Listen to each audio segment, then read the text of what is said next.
Welcome to Headline Focus here on Core Politics Live with me, Rob Double. The day is Monday, the 18th of September 2017, and with that 10 minutes before the start of the working day, let's have a look at what's making the headlines. So there's two real main stories coming through today in the news. The first one, if you have a look at The Guardian, The Times or The Mail, following on from the Parsons Green terror attack and the investigation which is happening as we speak. So two suspects are being questioned by police over the Parsons Green attack. I should actually say that is now three people have been arrested and are being questioned by police. A third person was arrested this morning, or the story broke early this morning.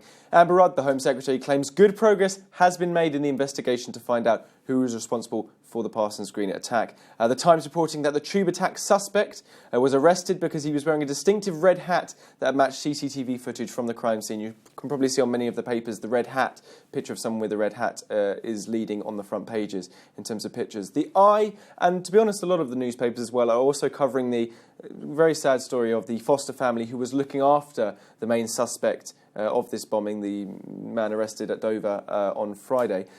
This was a foster family who'd fostered over 300 children and indeed taken in at least 8 refugees. They'd actually retired from fostering after fostering 300 children, but came back into the foster system when the refugee crisis started happening. Neighbours are reportedly rallying around that family as they are obviously or their home is being the subject of the investigation. They are obviously devastated at what's happened to them. Next up from the Telegraph, NHS spas. NHS chiefs are apparently drawing up plans for health campuses where swimming classes, beauty treatments and aerobics classes are going to be offered. It's apparently a part of a drive to encourage people to take more care of themselves instead of treating healthcare as a sickness service. Now, that naturally has generated a lot of response, negative and positive. Have a pick up at Daily Telegraph if you're interested in reading more of that. That's on their front page.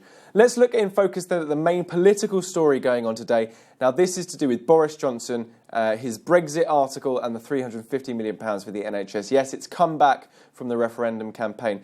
This is all to do with a article which Boris Johnson published unauthorised in the Daily Telegraph on Saturday, basically outlining a 4,000-word article, really long, outlining his Brexit vision for the UK.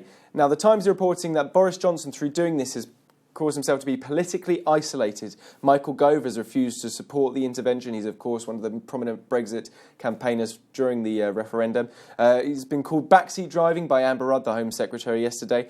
The speculation as to why he did it, well, apparently it's an attempt to show May's lack of authority. That's according to the Times.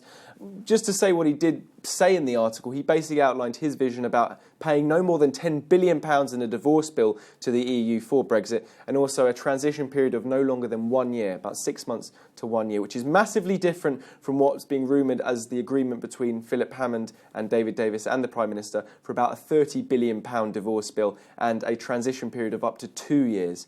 So a bit of collision course there. The Guardian reporting on the second element of this story, which is Boris Johnson's resurfacing of the £350 million a week for the NHS. So David Norgrove, head of UK Statistics Authority, has condemned Mr Johnson's, again, use of this statistic, saying it's a misuse of official figures. Johnson's hit back, saying he's misrepresented what he actually said in the article regarding the £350 million a year for the NHS.